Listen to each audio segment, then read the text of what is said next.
جان لو کہ شاید دو حالتوں پر ہے، ایک ظاہری وجود کی حالت سے پہلے جسے عدم کی حالت کہتے ہیں، اور دوسری اس ظاہری وجود کی حالت جسے حالت عینی یا عیان خارجہ کہتے ہیں۔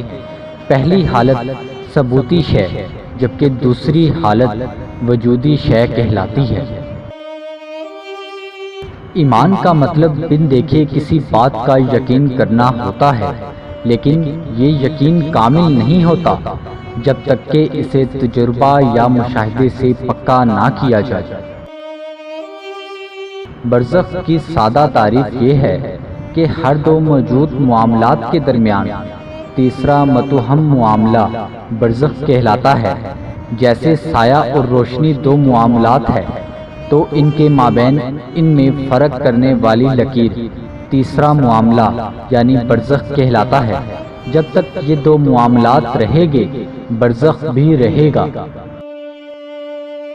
اصل ایمان تو مشاہدے میں ہے اور یہی اہل مشاہدہ کا حاصل فہم ہے۔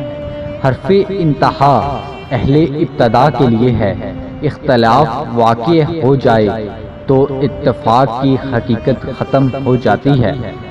بنیت صرف روحانیت اور جسمانیت کے درمیان ہے۔ یہ جان لے کہ انسان برزخ میں ہے، جیسے کوئی لکیر سایہ اور روشنی کے درمیان ہو، یا وہ آر جو دو سمندروں کے مابین ہے۔ یہ جان لے کہ موجودات کے ارکان اور اجناس مکمل ہو چکے، اب جو بھی ظاہر ہوتا ہے تو وہ انہی سے انہی میں ہوتا ہے۔ تبدیلی صرف صورتوں اور اشکال میں ہے اور یہ ذاتی تبدیلی نہیں، جیسا کہ زمین و آسمان تبدیل ہوئے یا جیسے نطفہ علقہ میں تبدیل ہو۔ میری ایک بات پر عمل کر لو، میری ایک بات پر عمل کر لو، دنیا کی کوئی شیطانی قوت آپ کو نقصان نہیں پہنچا پائے گی۔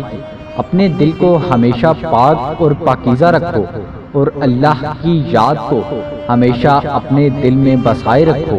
دنیا کی کوئی شیطانی قوت تمہارا کچھ نہیں بگاڑ سکے گی۔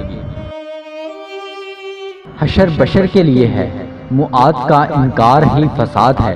ابتدا سے لا علم ہونا اخفا سے لا علمی کی علامت ہے۔ شیاطین صاحب قوت ہے، حضوری نور ہے، سامنے آنا قرب کی ابتدا ہے۔ حق کا وجود ہی خلق کا وجود ہے اور حق کے وجود کے سوا ان کے وجود کی کوئی حقیقت نہیں۔ آسمان استوا سے نیچے ہے، زمین پست طبقات ہے۔ حق حق میں حرف اثبات ہی تفریق کی علامت ہے۔